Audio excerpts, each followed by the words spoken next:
Are we being lied to about the world?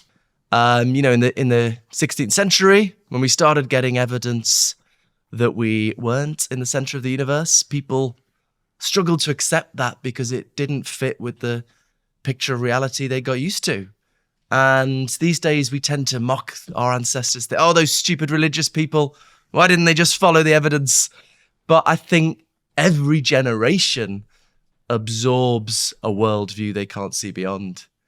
And I think very much something similar is going on at the moment, that we're ignoring certain kinds of evidence because it doesn't fit with how we've got used to thinking about reality. And I think future historians looking back will think, oh, that's really weird that they just ignored that, just like we look back at the 16th century and think, how did they just ignore that evidence? That's a fascinating thought, and it's something we obviously overlook, and I'm sure on both sides of the political spectrum, and we're constantly doing that. Where is a place that you imagine, I suppose you can only speculate, that they will look back and go, what the hell were they doing?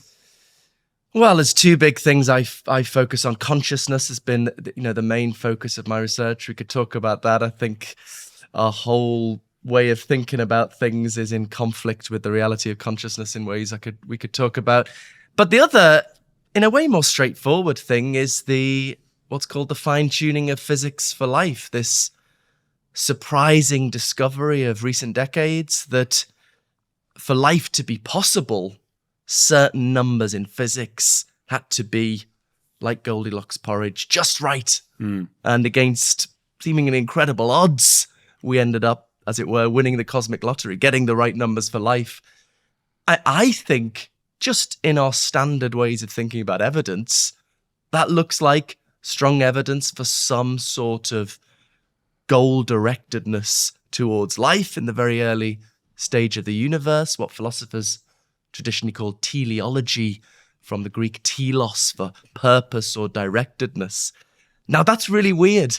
That's not how we've become used to thinking about science. And I think because of that, I think people are just trying to ignore it, because it doesn't fit with how we've got used to thinking about things. But I think we need to set aside both our religious biases. I think in the West, we're very well trained to be alert to, is this my religious bias, my upbringing, or whatever, but also our secular biases that maybe our established ways of thinking about science, of doing philosophy, have certain biases. And I think that's kind of what's going on here. One of my favorite things in English language is adding like es to the end and making like biases. Do you find you enjoy saying it? Actually, now you mention it, I've never sort of thought about it. It's quite enjoyable to say. It is lovely, isn't it? I just Would suddenly that thought work that in an American accent, I think? Biases. It suddenly sound a bit I've got garish. a lot of biases. I do declare. Offended half a nation now. So is what you're saying, just to I know you've already said it in a very layperson way, but for an even lay person, is what you're saying, it's so unlikely that we're here because all the mathematical things of the universe had to be exactly the right numbers for the universe to be made, and that blah, blah, blah. Now we're here, that we haven't thought about the fact enough that suggests there could be some sort of direction behind it rather than just a complete blah, blah, blah, which is how we think of it. Yeah, I think fundamentally we face a kind of dilemma, right? Either it's just incredible, more than astronomical fluke that these numbers turned out just right for life, or these numbers in our physics are as they are because they are the right numbers for life. In other words, that there is some sort of directedness towards life at the fundamental level. And I think there are various people obviously go for God. I don't like the God hypothesis either. I think there are other ways of making sense of this, what I call cosmic purpose, some kind of directedness. But yeah, I think so you often hear people say, especially on Twitter, I don't mind improbability, like it's sort of brave to embrace improbability. And I think that makes sense to an extent. If something's a bit improbable, but not that improbable, then you can take it's just a fluke. If someone phones you and you're thinking about them, or I talk in my book about Jesus in toast, where you get like the burn mark that's uncannily like Jesus, or I guess the image of Jesus in Western art or whatever. Yeah. It's just a fluke and it's a bit of fun. But when things pass a certain level of improbability, I think that no longer becomes an option. I mean, so just take a simple example. Suppose we've got bank robbers break in to a bank and there's a 20-digit combination on the safe and they get it right first time in, 10 seconds. And now there's two hypotheses. First hypothesis, they just guessed and they just got it right. Second hypothesis, they had inside information and they knew that. Obviously, you're going to go for the second hypothesis because the first is just too improbable. And I think that's something like the situation we're facing with fine-tuning, that it's just too improbable to take it to be fluke. And there are, fairly simple hypotheses, I think, that can make sense of it not being a fluke. And I think the reason we don't take them more seriously is cultural reasons. It just feels weird, just like it felt weird in the 16th century, not to be in the center of the universe. Hypotheses is another one of those words that I like. Oh God, we're hit. See how many we can hit today. Hypotheses of the biases. Okay, so, and obviously you've heard this before, but the way my mind had already worked this out from the bits of TV I've watched about, Neil deGrasse Tyson and Brian Cox and all that, is there's actually an infinite number of universes or whatever, and one of them had to have the right numbers. We're talking, I guess it's the numbers like this is what gravity is, and this is what this weighs, and that's what that is, or whatever. One had to be right, and if that's true, then that one was always going to have life on it, and that life had to be in the place where it worked. And does that make sense what I've just said? Yeah, absolutely. Yeah. And well, Andrew, this is exactly what I thought for a long time. I've always thought the fine-tuning needed explaining. I've never been on the team that thinks, it's just brute fact or whatever.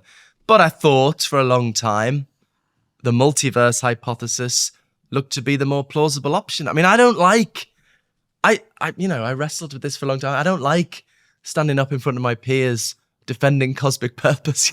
I feel silly. And, I think that's how these sort of ideology works, doesn't it? You feel a bit silly if you kind of walk away from the established position. And it was only actually 5 or 6 years ago when I started teaching this stuff that I discovered there's a big problem, that philosophers of probability have identified what looks like pretty dodgy reasoning, fallacious reasoning in the multiverse explanation of fine-tuning, that it commits what's called the inverse gambler's fallacy. Interesting thing is, this has been in the academic journals for decades. I think it was 1982 this was first published on. And yet, in a classic case of academics talking to themselves, nobody knows about it, despite huge interest. There's huge interest from religious people using fine-tuning to argue for God, or scientists, as you say, arguing for some kind of multiverse. Nobody knows about this stuff. So, that's one thing I was excited about with my recent book, of getting this problem with the multiverse hypothesis out to a broader audience, and connecting it with the science as well in the academic, techie journal articles on probability theory. Nobody's actually connected this to the scientific theory of the multiverse. So that's something I've tried to do as well. And it's funny because it's become so popular at the moment, all the movies, Everything Everywhere All at Once, and Absolutely. all the other Spider-Verse or something. And all of these movies, Spider-Man. we're all for, yeah, I haven't seen, I saw the old ones with the weird actor who goes emo in it. I can't remember, who was supposed to be a horrible guy. Tobey Maguire. Oh yeah.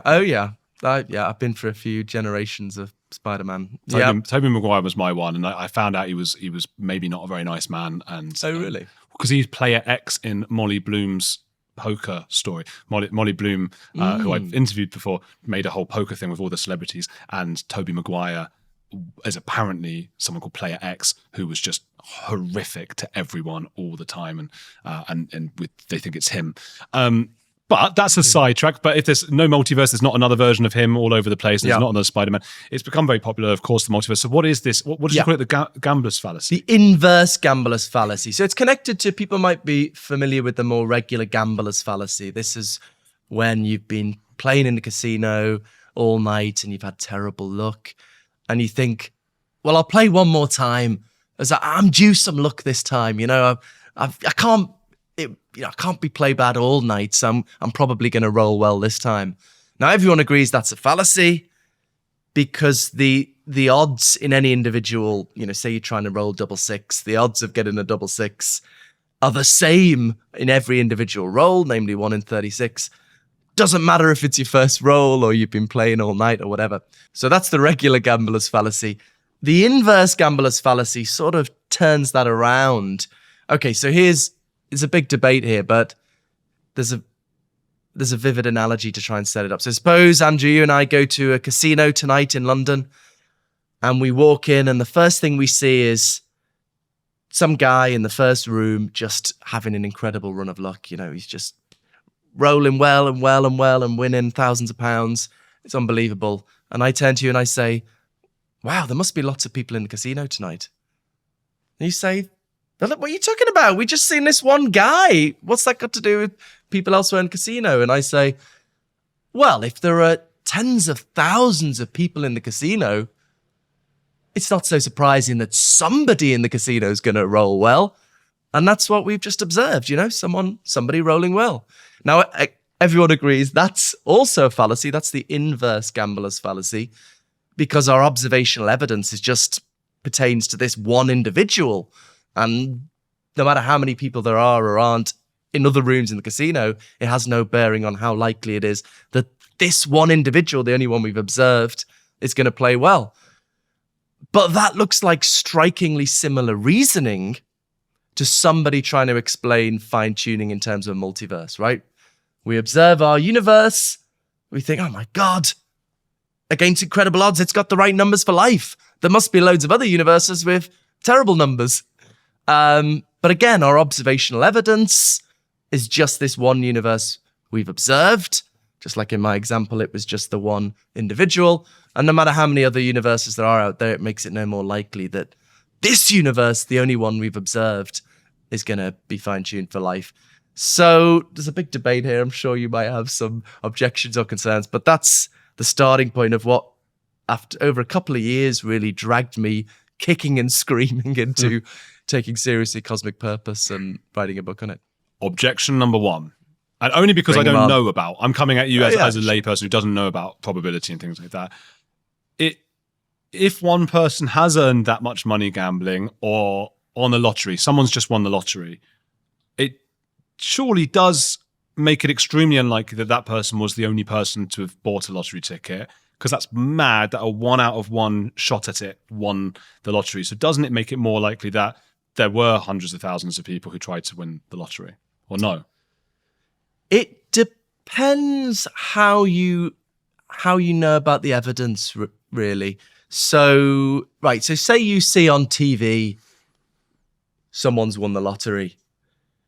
Well, then we've got a situation where whoever won the lottery, you were going to know about it because that person was going to be on TV, right? Yeah.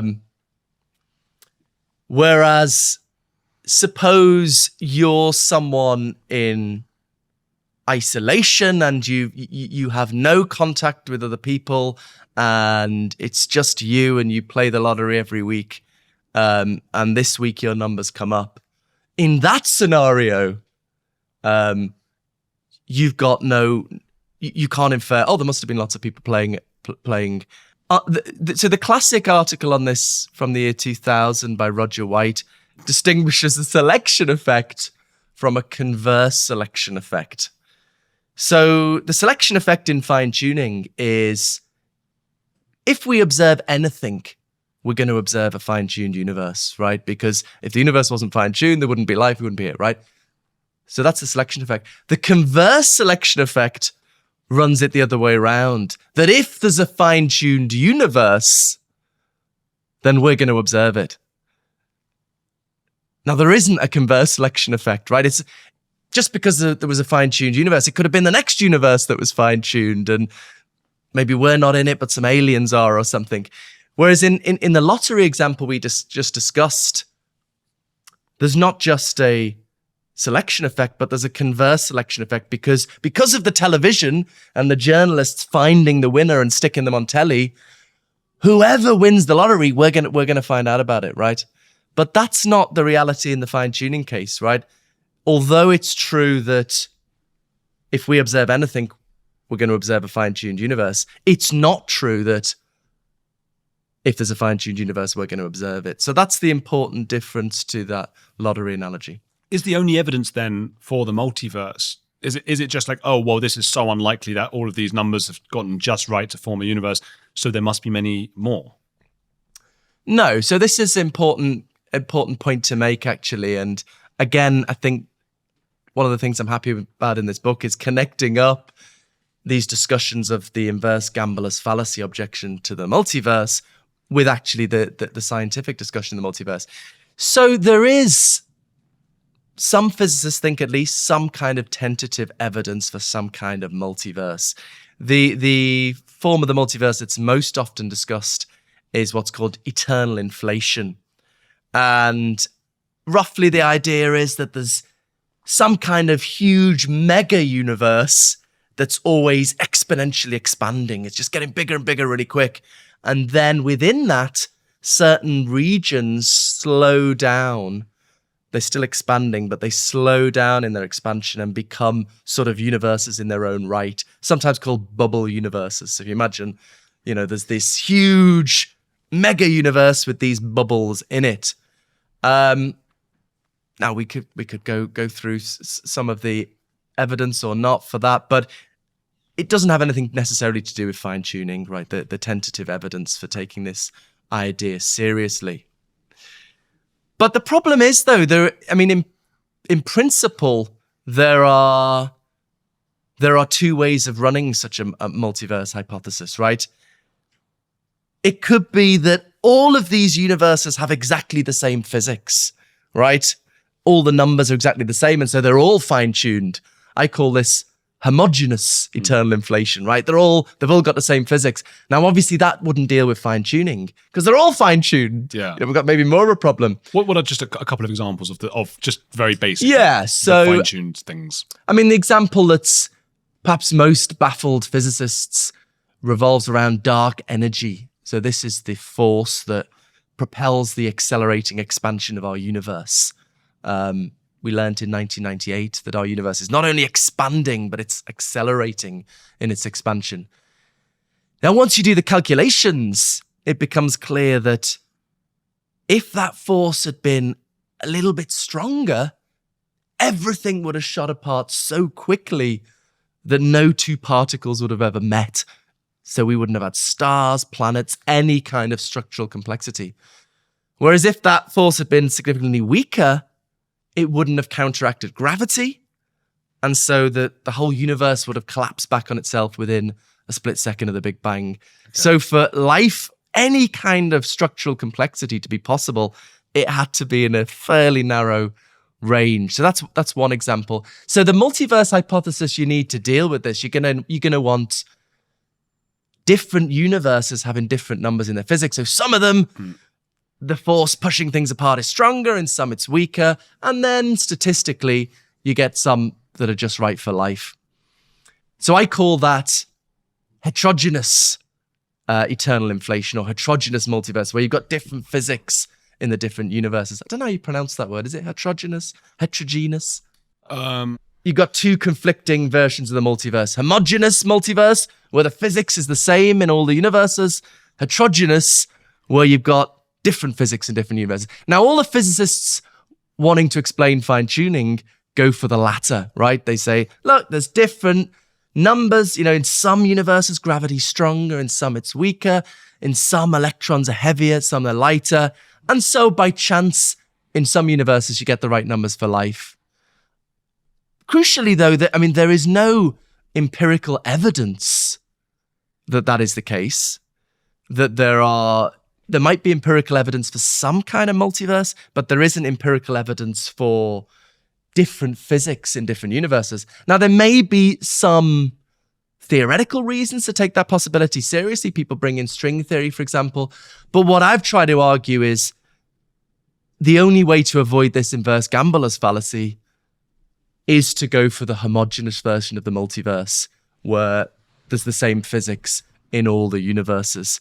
So yeah, I don't have a problem with the multiverse And there is some evidence of it independent of fine-tuning. I argue that if you're going to go that way, it's just not an option to have diverse physics in the different universes. And so it's just not a way you're going to be able to deal with fine-tuning. So, unfortunately, we're stuck with this weird cosmic purpose, and we just got to get used to it. What does it all mean? Right. So, I mean, so that question could come two ways, right? What does it mean? What is it telling us about reality? How do we make sense of there being a sort of directedness at the bottom of reality? Another question is, what does it mean for us, for human meaning and purpose? How does it affect the meaning of life? Most of my book is just the cold-blooded scientific philosophical arguments of, say, arguing this does point to cosmic purpose and trying to make sense of how reality could be to make sense of cosmic purpose. But, and they're the questions I suppose I feel a bit more comfortable with, but in the first and last chapters, I do try to think about how this could impact the meaning of our lives.